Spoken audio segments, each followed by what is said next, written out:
네, 안녕하십니까. 개혁책방입니다. 오늘은 현대인의 하이델베르크 요리문답 네 번째 주일 형벌의 정당성에 대해서 함께 읽도록 하겠습니다. 하이델베르크 요리문답 11문답입니다. 9문답부터 함께 읽도록 하겠습니다. 하나님께서 사람이 행할 수 없는 것을 율법을 통해 요구하신다면 이것은 부당한 일이 아닙니까? 답은 아닙니다. 하나님은 율법을 행할 수 있는 존재로 사람을 창조하셨습니다. 그런데 아담이 마귀의 유혹을 받아 고의로 불순종하여 그와 같은 하나님의 선물들을 자신뿐만 아니라 후손들도 모두 잃게 된 것입니다. 신문답입니다.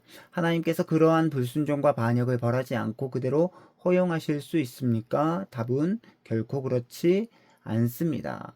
하나님은 원죄와 자범죄 모두에 대해 심히 진노하셔서 그 죄들을 이 세상에서 그리고 영원히 의로운 심판으로 형벌하실 것입니다. 11문답입니다. 그러나 하나님은 또한 자비하신 분이 아닙니까? 답은 하나님은 참으로 자비하신 분입니다. 그러나 동시에 공의로운 분입니다. 하나님의 공의는 지극히 존엄하신 하나님께 반역을 행한 죄에 대하여 최고의 형벌, 곧 몸과 영혼의 영원한 형벌을 내릴 것을 요구합니다. 근거 구절로는 창세기 3장 6절, 로마서 5장 12절, 나훔 1장 2절, 출애굽기 23장 7절입니다. 창세기 3장 6절입니다. 여자가 그 나무를 본즉 먹음직도 하고 보암직도 하고 지혜롭게 할 만큼 탐스럽기도 한 나무인지라 여자가 그 열매를 따먹고 자기와 함께 있는 남편에게도 주매 그도 먹은지라. 로마서 5장 12절. 그러므로 한 사람으로 말미암아 죄가 세상에 들어오고 죄로 말미암아 사망이 들어왔나니 이와 같이 모든 사람이 죄를 지었으므로 사망이 모든 사람에게 이르렀느니라. 나훔서 1장 2절. 여호와는 질투하시며 보복하시는 하나님이시니라. 여호와는 보복하시며 진노하시되 자기를 거스르는 자에게 여호와는 보복하시며 자기를 대적하는 자에게 진노를 품으시며. 출애굽기 23장 7절입니다. 거짓 일을 멀리하며 무죄한 자와 의로운 자를 죽이지 말라. 나는 악인을 의롭다 하지 아니하겠노라. 아멘. 네, 구문답부터 11문답 짤막한 해설을 함께 읽도록 하겠습니다. 구문답 해설입니다. 사람이 무능한 책임은 하나님께 있지 않고 사람에게 있습니다.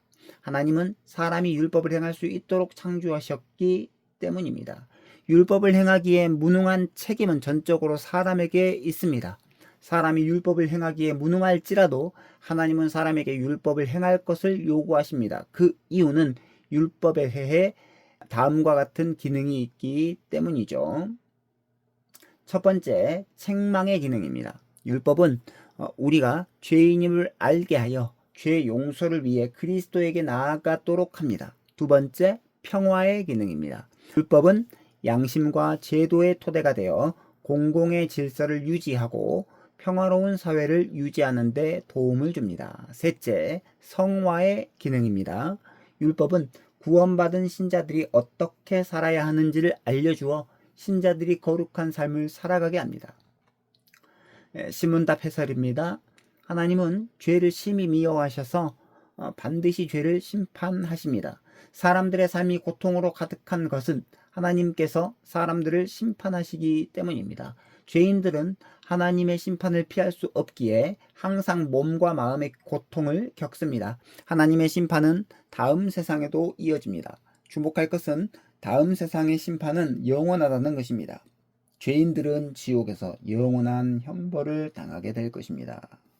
11문답입니다. 어리석은 자들은 자비로운 하나님께서 죄인을 심판하는 것을 믿을 수 없다라고 말합니다.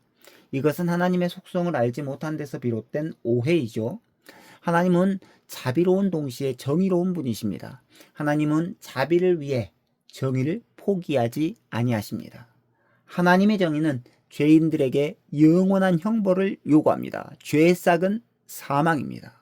모든 죄는 하나님에 대한 반역이기 때문에 가장 크신 하나님께 죄를 지었기 때문에 가장 큰 형벌을 받아 마땅합니다. 하나님의 정의는 십자가에서 가장 잘 나타납니다. 하나님은 정의로우시기에 형벌 없이 죄인을 용서하실 수 없습니다. 그래서 하나님은 우리 대신 독생자를 벌하셨습니다. 따라서 우리의 구원은 값싼 구원이 아닙니다. 예수님이 자기 피로 사신 값비싼 구원이 바로 우리가 받은 구원입니다. 그래서 오늘 내용을 정리하도록 하겠습니다. 첫 번째, 율법이 가지고 있는 책망의 기능이 무엇일까요? 자, 율법이 가지는 책망의 기능은 그 율법이 우리가 죄인임을 알게 하여 죄 용서를 위해 그리스도께 나아가도록 한다는 것입니다. 자, 두 번째, 율법이 가지고 있는 평화의 기능은 무엇일까요?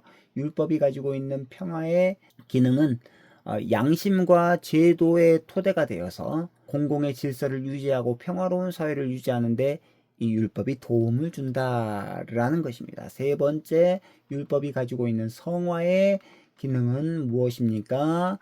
율법은 구원받은 신자들이 어떻게 살아야 하는지를 알려주어서 신자들이 거룩한 삶을 살아가게 한다라는 것이죠. 그래서 율법이 가지고 있는 책망의 기능, 평화의 기능, 성화의 기능, 이게 굉장히 중요하다라는 것입니다. 그렇다고 한다면 네 번째, 왜 하나님은 죄인들에게 영원한 형벌을 내리십니까? 그것은 모든 죄가 하나님에 대한 반역이기 때문입니다. 모든 죄는 하나님께 대한 반역이고 그 죄로 말미암아 사망이 온 백성들에게 임하게 되었습니다. 그것은 아담 한 사람 때문에 그렇게 되었다라는 것이죠.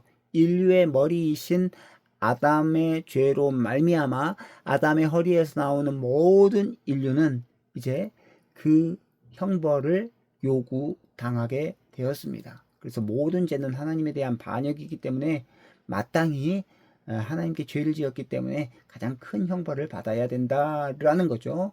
다섯 번째, 하나님의 정의를 가장 잘 보여주는 것은 무엇입니까? 하나님의 정의가 가장 잘 보여지는 곳은 바로 십자가에서 그게 잘 나타나 있다라는 것이죠. 하나님은 정의로우시기 때문에 형벌 없이 죄인을 용서하실 수 없습니다. 그래서 하나님은 우리 대신에 독생자 예수 그리스도를 벌하셨고 우리가 그로 말미암아 구원을 받았기 때문에 우리가 받은 구원은 공짜가 아니고요.